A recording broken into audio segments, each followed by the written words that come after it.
श्रीगणेशाय नमः। गुरुर्ब्रह्मा गुरुर्विष्णु गुरुर्देवो महेश्वर गुरुर्साक्षात् परब्रह्म तस्मै श्रीगुरुवे नमः। त्वमेव माता च पिता त्वमेव त्वमेव बन्धु च सखा त्वमेव त्वमेव विद्या द्रविणं त्वमेव त्वमेव सर्वं मम देव देव।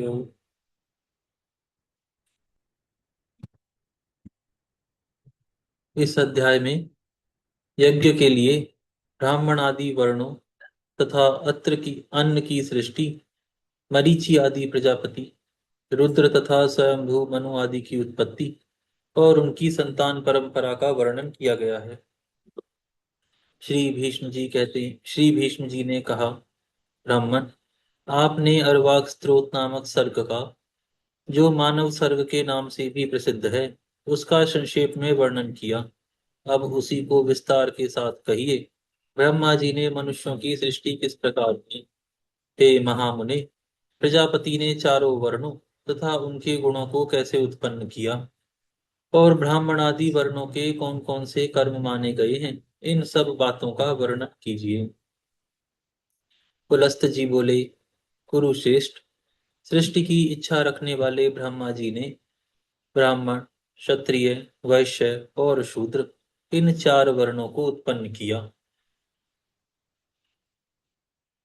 इनमें ब्राह्मण मुख से, क्षत्रिय वक्षस्थल से, वैश्य जांघों से और शूद्र ब्रह्मा जी के पैरों से उत्पन्न हुए। हे महाराज, ये चारों वर्ण यज्ञ के उत्तम साधन हैं।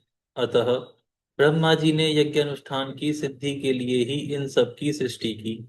यज्ञ से तृप्त होकर देवता लोग जल की वृष्टि करते हैं, जिससे मनुष्यों की भी तृप्ति होती है। अतः धर्ममय यज्ञ सदा ही कल्याण का हेतु है। जो लोग सदा अपने वर्णोचित कर्म में लगे रहते हैं, जिन्होंने धर्म विरुद्ध आचरणों का परित्याग कर दिया है, तथा जो सन्मार्ग पर चलने वाले हैं, वे श्रेष्ठ मनुष्य ही यज्ञ का यथावत अनुष्ठान करते हैं।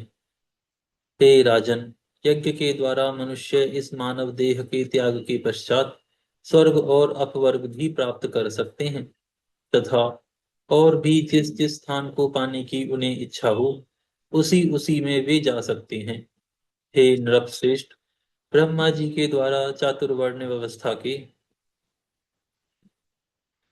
अनुसार रची हुई प्रजा उत्तम श्रद्धा के साथ श्रेष्ठ आचार का पालन करने लगी। वह स्व इच्छा अनुसार जहाँ चाहती रहती थी, उसे किसी प्रकार की बाधा नहीं सताती थी। समस्त प्रजा का अंतःकरण शुद्ध था। वह स्वभाव से ही परम पवित्र थी। धर्मानुष्ठान के कारण उसकी तथा पवित्रता और भी बढ़ गई थी। प्रजाओं के पवित्र अंतःकरण में भगवान श्री हरि का निवास होने के कारण सबको शुद्ध ज्ञान प्राप्त होता था, जिससे सब लोग श्री हरि के पर ब्रह्म नामक परम पद का साक्षात्कार कर लेते थे। तदनंतर प्रजा जीविका के साधन, उद्योग धंधे और खेती आदि का काम करने लगी। राजन, धान, जौ, गेहूं, छोटे धान्य, तिल, कंगनी, ज्वार, कोदो, चेना, उड़द, मूंग, मसूर, मटर, कुलथी, अरहर, चना और सन, ये 17 ग्रामीण अन्नों की जातियां हैं। ग्रामीण और जंगली दोनों प्रकार के मिलाकर 14 अन्न यज्ञ के उपयोग में आने वाले माने गए हैं। उनके नाम ये हैं: धान, जौ, उड़द, गेहूं, महीन धान्य, तिल, सातवीं कंगनी और आठवीं कुलथी, ये ग्रामीण अन्न हैं। तथा सांवा, तिन्नी का चावल, जरतिल यानी वन तिल, गवेधु, वेणुयव और मक्का, ये 6 जंगली अन्न हैं। ये 14 अन्न यज्ञ अनुष्ठान की सामग्री हैं, तथा यज्ञ ही इनकी उत्पत्ति का प्रधान हेतु है। यज्ञ के साथ ये अन्न प्रजा की उत्पत्ति और वृद्धि के परम कारण हैं। इसलिए इहलोक और परलोक के ज्ञाता विद्वान पुरुष इन्हीं के द्वारा यज्ञों का अनुष्ठान करते रहते हैं। हे नृपश्रेष्ठ, प्रतिदिन किया जाने वाला यज्ञ अनुष्ठान मनुष्यों का परम उपकारक तथा उन्हें शांति प्रदान करने वाला होता है। कृषि आदि जीविका के साधनों के सिद्ध हो जाने पर प्रजापति ने प्रजा के स्थान और गुणों के अनुसार उनमें धर्म मर्यादा की स्थापना की। फिर वर्ण और आश्रमों के पृथक पृथक धर्म निश्चित किए तथा स्वधर्म का भली भांति पालन करने वाले सभी वर्णों के लिए पुण्यमय लोकों की रचना की। योगियों को अमृत स्वरूप ब्रह्म धाम की प्राप्ति होती है, जो परम पद माना गया है। जो योगी सदा एकांत में रहकर जो योगी सदा एकांत में रहकर यत्न पूर्वक ध्यान में लगे रहते हैं, उन्हें वह उत्कृष्ट पद प्राप्त होता है जिसका ज्ञानी जन ही साक्षात्कार कर पाते हैं। तामिस्त्र, अंध तामिस्त्र, महारौरव, रौरव, घोर असिपत्रवन, कालसूत्र और अविचिमान आदि जो नरक हैं, वे वेदों की निंदा, यज्ञों का उच्छेद तथा अपने धर्म का परित्याग करने वाले पुरुषों के स्थान बताए गए हैं। ब्रह्मा जी ने पहले मन के संकल्प से ही चराचर प्राणियों की सृष्टि की, किंतु जब इस प्रकार उनकी सारी प्रजा पुत्र पौत्र आदि के क्रम से अधिक ना बढ़ सकी, तब उन्होंने अपने ही सदृश अन्य मानस पुत्रों को उत्पन्न किया। उनके नाम हैं भृगु, पुलह, क्रतु, अंगिरा, मरीचि, दक्ष, अत्रि और वशिष्ठ। पुराण में ये 9 ब्रह्मा निश्चित किए गए हैं। 9 का उन्होंने नीचे वर्णन दिया है। संभवतः पुलस्त जी को मिलाकर ही 9 ब्रह्मा माने गए हैं।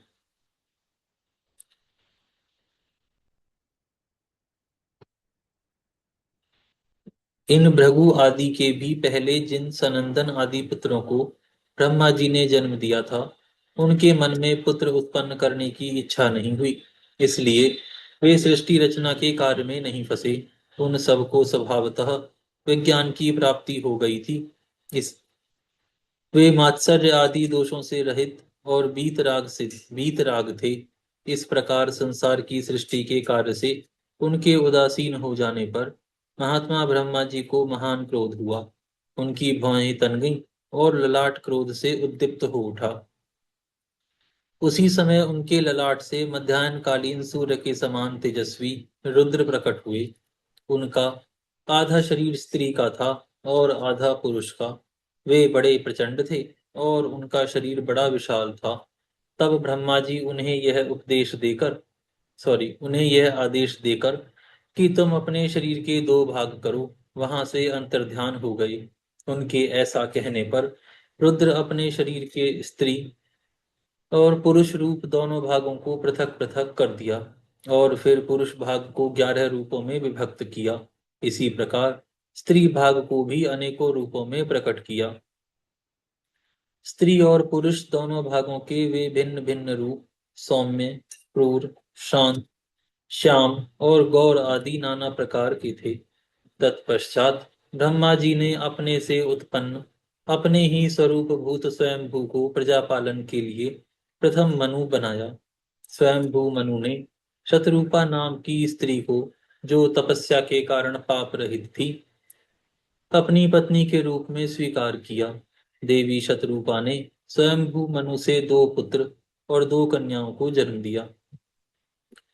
पुत्रों के नाम थे प्रियव्रत और उत्तानपाद तथा कन्याएं प्रसूति और अकृति के नाम से प्रसिद्ध हुई। मनु ने प्रसूति का विवाह दक्ष के साथ और अकुति का रुचि प्रजापति के साथ कर दिया। दक्ष ने प्रसूति के गर्भ से 24 कन्याएं उत्पन्न की। क्रिया उनके नाम हैं श्रद्धा, लक्ष्मी, घृति, पुष्टि, तुष्टि, मेधा, क्रिया, बुद्धि, लज्जा, वपु, शांति, सिद्धि और 13वीं कीर्ति है। इन दक्ष कन्याओं को भगवान धर्म ने अपनी पत्नियों के रूप में ग्रहण किया।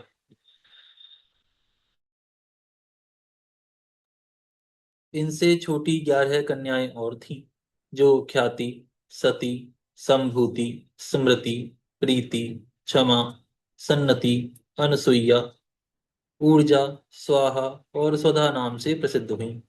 हे नृपश्रेष्ठ, इन ख्याति आदि कन्याओं को क्रमशः भृगु, शिव, मरीचि, अंगिरा और मैंने यानी पुलस्त जी ने तथा पुलह, क्रतु, अत्रि, वशिष्ठ, अग्नि तथा पितरों ने ग्रहण किया। श्रद्धा ने काम को, लक्ष्मी ने दर्प को, धृति ने नियम को, तुष्टि ने संतोष को और पुष्टि ने लोभ को जन्म दिया। मेधा ने श्रुत को, क्रिया ने दंड को, नय और सॉरी क्रिया ने दंड, नय और विनय को, बुद्धि ने बोध को, लज्जा ने विनय को, पपु ने अपने पुत्र व्यवसाय को, शांति ने क्षेम को, सिद्धि ने सुख को और कीर्ति ने यश को उत्पन्न किया। ये ही धर्म के पुत्र हैं। काम से उनकी पत्नी नंदी ने हर्ष नामक पुत्र को जन्म दिया। यह धर्म के पौत्र थे। रघु की पत्नी ख्याति ने लक्ष्मी को जन्म दिया, जो देवादिदेव भगवान नारायण की पत्नी है। भगवान रुद्र ने दक्ष तथा सती को पत्नी रूप में ग्रहण किया। उन्होंने अपने पिता पर तीज कर शरीर त्याग दिया। अधर्म की स्त्री का नाम हिंसा है। उससे अनृत नामक पुत्र और निकृति नाम वाली कन्या की उत्पत्ति हुई। फिर उन दोनों ने भय और नरक नामक पुत्र और माया तथा वेदना नाम की कन्याओं को उत्पन्न किया। माया भय की और वेदना नरक की पत्नी हुई। उनमें से माया ने समस्त प्राणियों का संहार करने वाले मृत्यु नामक पुत्र को जन्म दिया और वेदना से नरक के अंश से दुख की उत्पत्ति हुई। फिर मृत्यु से व्याधि, जरा, शोक, तृष्णा और क्रोध का जन्म हुआ। ये सभी अधर्म स्वरूप हैं और दुखोत्तर नाम से प्रसिद्ध हैं। इनके न कोई स्त्री है न पुत्र। ये सब के सब नैष्टिक ब्रह्मचारी हैं। राजकुमार भीष्म, ये ब्रह्मा जी के रौद्र रूप हैं और ये ही संसार के नित्य प्रलय के कारण होते हैं। यहाँ पर यह अध्याय पूर्ण होता है। हम यहाँ पर आज विराम करते हैं, फिर कल से प्रारंभ करेंगे। हे गौ माता, आप सभी देवी देवताओं की माता, सभी पुण्य का पुण्य, सभी तीर्थों का तीर्थ हैं। हम सभी आपको दंडवत प्रणाम करते हैं। आपकी कृपा सदैव हमारे ऊपर बनी रहे।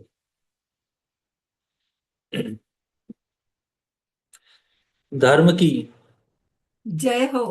प्राणियों में सद्भावना हो, विश्व का कल्याण हो, गौ माता, राष्ट्रमाता गौ हत्या, बंद हो, प्राणियों में सद्भावना हो। हर हर महादेव। हर हर महादेव। हर हर ओम नमो महादेव। नारायण।